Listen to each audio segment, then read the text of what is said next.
Welcome to It's a Mimic with your DMs, Adam, Dan, and Terry. Welcome to It's a Mimic. All right, okay, I got another one for us, okay? Let's roll initiative. I'm going to win. 13. Natural 20. I'm going last? You're going last. No, this dice is broken. All right, so, favorite spell. It could be a cantrip, any level, doesn't matter. What's a spell that you want to see? If you're going to pick, it can be from Arcane or Divine. What's your favorite spell? What do you guys think? Does it have to be 5th I know there's edition? a lot of spells, but what do you guys Does it think? have to be from 5th edition? Yes. Okay. What are you leaning towards? You love your darkness. Yeah, dude, I would say, like, if I was to put money on this on the table right now, Terry says darkness. I'm going to change my answer, actually, to darkness, because I did have something else, but we'll get back to that later on, maybe. But I love like, I had played an Arcane Trickster before he died, thanks Adam. I love screwing with the environment. I do. It's like that's a fresh wound or something. I love silent spells. I love all those like different ones where you can mess with the environment, and darkness is my favorite one because it causes absolute chaos sometimes, all the time when I use it. For example, we were being surrounded by sharks on the ocean. I was on a raft with the paladin, and I went, boop, we're dropping darkness, and we're just going to float towards the shore, which we did. She hated it because she was useless, but I kept us alive. You're welcome. So I like screwing with the environment. Darkness is one of my favorite ones because it can really just change the tide of a battle, screw everything up, throw a bit of chaos in there, and that's what I love. That's what I love about D&D. For me, Hex. Hex is good. I love Hex as a spell. I love its Hex as well. versatility. As a warlock, it is such a key spell that they get. I like that it's got the added little twist of, so the warlock, for no save, hexes someone and they get a disadvantage on any one of the 6 attribute checks for the duration until it moves on. And if you're a hex blade, you have your more powerful hex, which gives you health back when the target dies. Yeah. Like I love Hex. I love the flavor of it. I disliked the name of it when I ran my holier than thou paladin warlock character and just called it a mark. Yeah, mark. That's what you. Yeah. Just because I don't think like a celestial warlock should be hexing things. But I love Hex. I think it's incredibly versatile. It's incredibly useful. It's funny. The first time I ran across it, I just thought it was a bastardization of Hunter's Mark. But it's so much more than that. It's so much more than that. And like I would almost say Hunter's Mark is a bastardization of Hex. No, it's more They're than their that, own thing. Yeah. They're very clear their own thing, but they're similar. Well, we had a ranger, and we used to basically whatever we just thought was the strongest enemy usually would have Hunter's Mark and Hex on them at the same time. Yeah. Yeah. Okay, so mine, I'm thinking outside the box on this one. I almost said Magic Missile. Shout out to Magic Missile. Is just being Shout out to Magic Missile. the single greatest or most versatile attack spell. I wish Beholders had 8 charges of Magic Missile in one of their eyeballs. Oh my god, eyeballs just nothing but Magic Missiles. All of their missiles, eyeballs are magic missiles. Yeah, and each one is cast at a different level. Yeah. You guys will run into that now. That's brilliant. Okay, so I'm going with Reverse Gravity. Because it's one of those ones that is kind of both. First of all, you reverse gravity in a 50-foot radius, 100 feet high in a cylinder.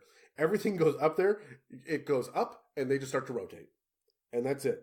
You can make a dex save to grab onto a fixed object within reach. But if you're in an open field, there is no fixed object, up you go. You're 100 feet in the air, and you are just oscillating up there. You can do nothing else. You just rotate up there, and you can still cast spells or shoot arrows or whatever, but up you go.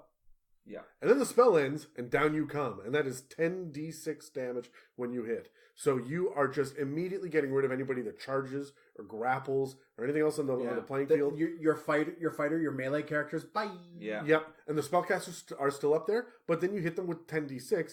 And if they kill you, they plummet. Yeah. Right? So it's this, like, damned if you do, damned if you don't. I love Reverse Gravity. I don't play with it enough. If I were to play a spellcaster, I want one with that. Yeah. There are very few sayings that instill absolute fear into a player's heart, and having your DM sit at a table and say, I don't play with a reverse gravity enough, is definitely one of those phrases. As well as Beholder with Magic Missile eyeballs. Yeah. Okay, so roll again. Let's do least favorite spell. 16. Botched. 8. Darkness. Right off the bat, cannot stand darkness. What are you talking? You never said anything this whole time. So we just have opposite opinions on this. So darkness, I don't like because it brings in party politics into a game. I've had entire combat encounters that you nullify the entire, not you, the royal you, the caster nullifies the entire party by casting darkness in this one area. It makes you completely useless. There is an entire strategy around you can do warlocks. that with silence though as well. I know what you're saying. Yeah, and silence. We had a character that was blind. You got blinded by a magical effect. Last year we were playing in a previous campaign, a couple of campaigns ago now. And then we cast silence on him as well, so he couldn't see, he couldn't hear, and he ended up giving up in the middle of battle, just eating pies. Because it's exactly what you're talking about, though. Yeah. He became useless. Yeah, right? and it's absolutely nullifying, and it's a first level spell, second level spell, second level. Like you get it so quick, yeah, and it neuters everything. And like, there's an entire entire player build around warlocks and darkness, where they'll walk in with the Devil's Sight, cast darkness in a room, and just solo an entire encounter. Yeah, that's great. But your party members don't gain a benefit from it. It shuts down a thing. It gives enemies the ability to hide and run, and unless it's like immediately dispelled, like if it's a surprise, or the patented black bomb, where you throw darkness and then hit them with a fireball in the same spot. That's brilliant. You I like $10 just for saying the patented black bomb. But if that darkness is not immediately dispelled, my little gnomish ranger is sitting there cursing your name because I can't shoot inside of it. Yes, I'm now going to sit back. But you're in 5th edition, so you are shooting with disadvantage, and that's it. True. Yeah. You just give me a great idea. If ever I have darkness again, if my character is ever blinded, I'm just going to darkness on the floor just to even the playing field a little bit. Yeah. I love that idea. Well, it's like your Daredevil character. Your Daredevil character walks in blind, and now it's an even playing field. He flips the light switch. Yeah. Right? I love that idea. Okay, my least favorite is actually... This should be no surprise to anybody. As a DM, I dislike the spell wish. It is game breaking. It's unnecessary. No one sits there and goes, God, I can't wait to get the wish spell unless they're looking to end the campaign. Yeah. What I would say on that is if wish wasn't there, would we miss it? Really? No, I would have it be an ability that maybe a high-powered djinn could have, or maybe there's an item that has it, which is why I've removed it from my campaigns. Just wish is not available. Yeah. You cannot have wish. And I've replaced it with minor wish, so you can do some things. You can wipe out a scar. You can change somebody's mind on something, but it's minor effects. Yeah. There used to be minor wish in previous editions. It doesn't exist anymore, so I brought it back and I killed the big one, because that should be the reward that you get at the end of the campaign. I wish this dragon had never existed. There's no limitation on this. Yeah, you're right. So and it's just too much. NPC, the NPC. Yeah. So wish is just too powerful. And there are 4 or 5 other spells that are like that, but which of course is the biggest because it's reality warping. The other ones that are in the same vein that I dislike, but which gets the ultimate shout out for being the worst. Revivify. Yeah.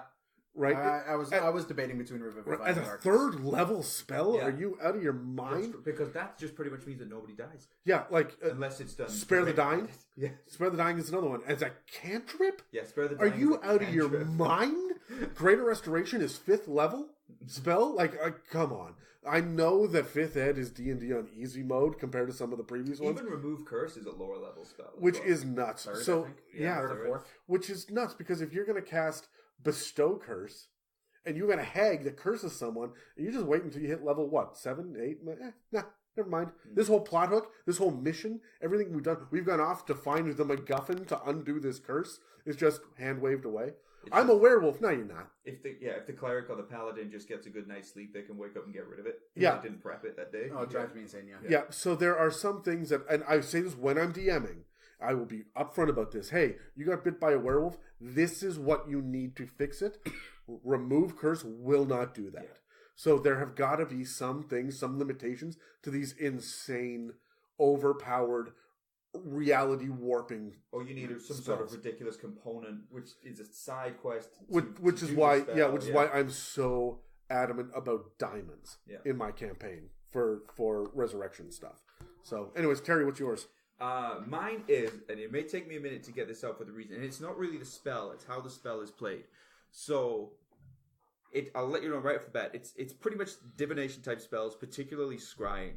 And the reason is because it can be done badly on the point of the DM, whether you're inexperienced or if you just don't like it. Now, if your campaign, like ours is set out with the expectation of, in this world, divination, teleportation is done differently, will have weird effects. That's the expectation everyone has from the start. All of the spellcasters know that that's what it is in this world, so it's okay.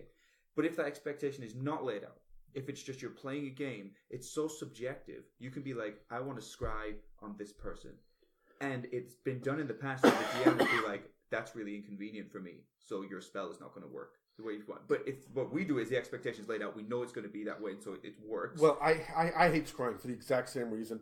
From a DM perspective, scrying ruins the surprise. You guys don't know where the big bads are, what they're doing. What in my campaign, the world moves on without you, and if you don't do the thing in time, then the consequences are already laid out. You are changing the course of history because you guys are the epic heroes or anti-heroes in this case. Yeah. But with scrying, I can't do that anymore, right? You guys have taken away that intrigue. But I can't just say, no, you can't do it. It has to be a yes, but. Yes, you can, but. And for us, we've laid it out as an expectation from the start so that everybody knows divination magic works differently. Teleportation works differently. There's a cost to it. Right. But when it's not like that, when it's just, we all think everything's normal, I want to scry on this person. That is my right. This is the spell that I have. And it just becomes, oh shit, that's inconvenient. Oh yeah, you don't see anything, you can't do it. Yeah, your tier 3, tier 4 level play now is just a matter of, oh, we know he's over here and he's doing this. Shall we teleport in? Let's teleport in. Yeah. Everybody's got their spell. We've had our short rest. We're good. Okay, everything's good. Yeah, bang, darkness, and then we make a wish and it's done. Yeah, right. So I like the idea of scrying. I don't think should be FaceTime. As it is, essentially. Yeah. I think it should be brought in visions, almost like riddles, or maybe objects out of order. We had those items, the hearings. Yeah. So that you could hear. You had essentially a cell phone that you could talk to other party members with, but you can't find out what the other person's going to do. They have to get this piercing put in their ear to be able to communicate. I find that level of divination is fine, but I think you're right. Scrying is. They're high magic campaigns, and I'll tell you this right now as a DM, if I'm going to allow you guys to scry, then by God, the bad guys are doing it before you are. Yeah. And they're going to have things, and this is one of the things, I don't know if I created this or if this is a 3.5 thing, but if you put unicorn blood in the mortar of a building, it's scry proof. I don't know where that came from, but I like it. I don't know where I grabbed that from. I've been doing that for years. Mm-hmm. It has never come up in this campaign or the previous one, but I've just had that in the background for years, where unicorn blood is anti-scrying. Mm-hmm. And there are other things, too, that you can have anti-magic I think that's actually in 3.5. Yeah, I think so. There's something about unicorn blood there. I think, so it is a little bit the spell, but it's more of how it's played. It can be done because it's so subjective, and I think the expectation just needs to be clear from the start. Okay, so speaking of subjective and clarity and whatnot, let's move away from the player's handbook, away from the books, and let's talk about the last category I want to get to before we end this incredibly long. Yeah, it's starting to clock on. This is multiple trips to work. No, it's fine. Look, people will come back because Terry and I are great. So, and Dan is wrong. Dan is wrong. So, man, I hope that whoever edits that leaves that in. Huh? It's like, Terry, what is your favorite race? It's just Dan's voice. Gnomes. You are right. It's Dan doing a British accent. Gnomes. This weird half British, half Canadian thing from 10 years It ends Canada. up Jamaican by the end of it. Exactly.